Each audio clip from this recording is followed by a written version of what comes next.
Well, Greg, thanks very much for joining us. Great to be here at Roco, where of course the academy are now based. How good is it to have the academy here at Roco at the same place that the first team train? Yeah, it's absolutely fantastic. We understood the reasons why temporarily we were off site, but now that we're here, it's great. What it offers us, first and foremost, as an academy, is that connection with the first team. It's something myself and Danny have been striving towards since we came into our roles, trying to work closer together, trying to have more frequent discussions about players, about working practices.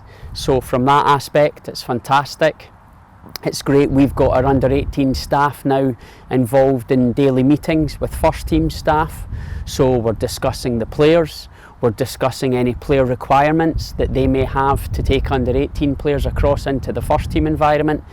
And then from a player's perspective, it's great. You know, there's maybe been some occasions where a first team player's been injured or illness, or quite simply the managers wanted to have a look at some under 18 players. With us being on site, that happens really smoothly. It's a seamless transition, and it's great for our players to have that opportunity to go and participate with first team players. You mentioned a lot of the key benefits there, and I know as well with some of the renovation work that's being done to the site, the academy have sort of been at the forefront of those. I'm talking in particular the pitches to our right here. Yeah, it's great. I mean, first of all, we're already very, very thankful that we've got a fantastic playing surface. Some of the things that we're trying to do just to try and make it feel a bit more professional for the players and for the staff in the next few weeks is probably moving some dugouts into the area. We have had quite a bit of maintenance work undertaken on the pitch, so later in the season that should prove very fruitful. There's discussions with myself and the ground maintenance team to perhaps look at a widening of that pitch for the start of next season, and ultimately we would relocate the spectators into what would be a much more spectator friendly area. So these are all plans that are in discussions at present. But even simply just having, you know, a new office for staff to work out of, being able to access the canteen facilities again for the players has been hugely important. So they're getting the appropriate food provision for being young athletes. So that's all really critical to helping supplement their development. And looking at on-pitch matters, what a start to the season it's been for the 18s. You must be very happy to see Pompey at the top of the Youth Alliance League as things currently stand. Yeah, no, we don't want to get carried away, and we're not foolish enough to think that just because we're at the top of the league that we're doing things well and everything's, you know, running smoothly for us. That would be foolish to assume that. What we are doing though is looking at it and saying that if we can get players showing the right behaviours, if we can get players showing a consistency in their performance, then we believe that gives us a better chance of winning football matches. Winning the football match is not the driver for us, it's the performance. But equally, what you do get from a team that are consistently winning is you get confident players. And confident players can often give you a much higher level of consistency in their performance.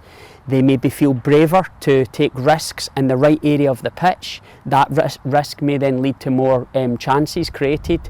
So, you know, those aspects are undoubtedly positive, but, you know, the key thing for us will always be about performance and trying to get players to the necessary level that they can successfully transition into our first team. And something that made a few headlines was the departure of Sean O'Driscoll. I know Sean obviously came out and set the record straight on that one, but just talk us through that one if you can, and of course how the recruitment is going for the next head of coaching. Yeah, I mean, I think when someone of Sean's stature and experience leaves any football club, it's going to, you know, draw an interest, and, you know, there'll be maybe some incorrect comparisons or assumptions made, but we know the reasons. Sean came out himself and gave the reasons, you know, and ultimately the head of coaching role, which Sean's done a really, really good job at, it's allowed a lot of other staff who are currently leaving the business go on and secure promotions, roles of full-time nature, roles with first team. So we're hugely thankful of Sean for his efforts in supporting the staff in achieving, you know, their ambitions and their dreams, and that'll always happen in academy football. In terms of obviously replacing him, it becomes very difficult. How do you replace someone who's been, a prominent first team manager, has got the highest coaching qualifications, and has a really good insight into the game, not only the adult game, but actually has a really good insight into how to develop young people. So we're really sorry that Sean's leaving us, but we now have to look to progress and move on from that. The applications, it will close next week, but I've already met this week with my HR function. We've been encouraged thus far with a good number of the applicants. We don't want to give away too much, but we believe this is a key position for us in the academy. As such, part of the interview panel, we'll obviously have members of academy senior management, but I will have both Danny and Nicky involved at certain stages of the process of recruiting the new individual. They're committed to that. They want to be involved in that. I want them involved in it. I think it's crucial, because what we want to get to an alignment where the staff within the football club are all got good knowledge, level of communication skill is strong between us, and ultimately we're all pulling in the one direction. So we're really excited, obviously, about looking to the future, which is what we're having to do now that Sean has announced he's leaving us. But we thank him very much for all his efforts. Yeah, I think you've mentioned a lot of positives there, but of course the academy, it's something that is really close to the fans' hearts, and with that comes sort of maybe a bit of scrutiny. What can you say to fans who maybe have a few concerns about maybe things that they've read or sort of things that they've seen happen recently? Yeah, well, that's understandable. These fans are the lifeblood of any football club, and obviously money that these fans help generate helps supplement how we operate our academy. So I'll always be grateful for the fans. The one thing I would say is, though, don't believe everything you read or everything you hear. There is a lot of gossip, there's a lot of hearsay in football circles. All I can deal with is the fact that we've had a number of staff in place for several years. These staff, understandably, are looking to develop their careers, and with that, it then takes them to new horizons. Some of them, as I've spoke of earlier, are going to elevated positions now, and we'll never hold someone back. We'll always appreciate the effort that they've given us. They've been on the journey with us, so we've helped them and they've helped us, and we wish them well. Obviously, from a fan's point of view, if they're seeing jobs, vacancies arising, the comfort I've got, and hopefully I can convey to the supporters, is we've been inundated for any job that we've posted. Equally, at the moment, we're looking for some casual staff that are brand new positions in this football club. None of that would be possible without the investment that we're getting from our ownership. Our ownership are helping us have people in situ in full-time positions, when normally as a Category 3 academy, we're only required to have them as a part-time staff member in that position.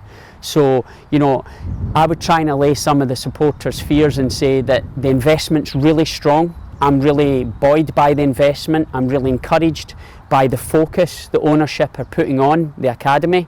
They've obviously bought this fantastic site at Rocco with strong plans to develop it, and we're excited about helping grow the academy and hopefully help grow the football club.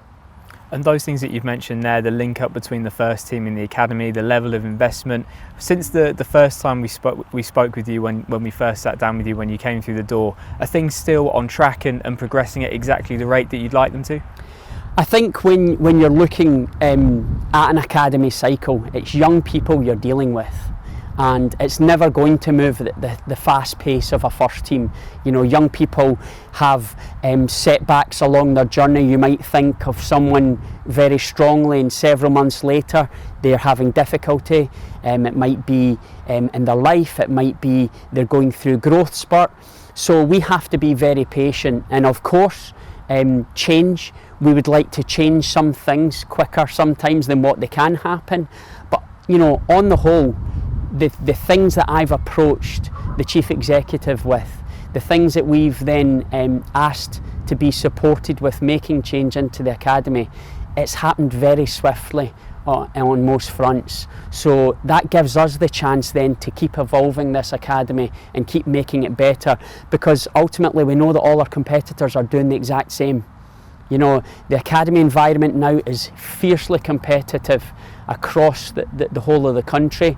We obviously have two very big Category 1 clubs on our doorstep, so to speak. So if we want to be competitive in the academy space, we need to keep evolving at a high pace. Perfect. Thanks very much for your time, Greg. We really appreciate the insight. Okay, thanks as always.